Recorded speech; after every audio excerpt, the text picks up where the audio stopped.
As soon as the approval is given by Turck, Homer Simpson receives an additional email informing him that his account is ready to use.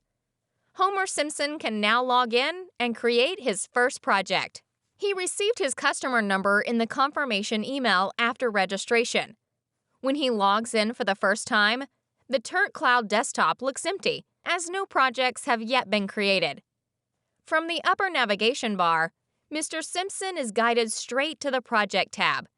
Here, he can create a new project by clicking Create Project. Homer Simpson can now create a project for his customer, Customer 1.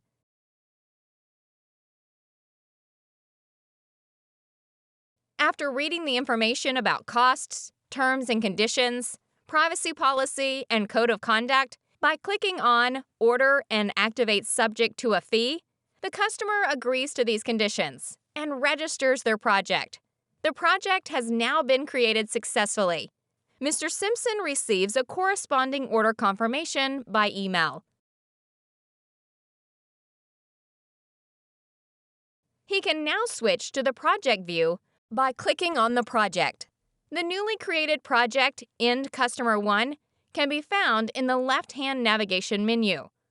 The link endcustomer1.turck.cloud leads directly to the project. This means that the end customer can log in directly to their project using this address.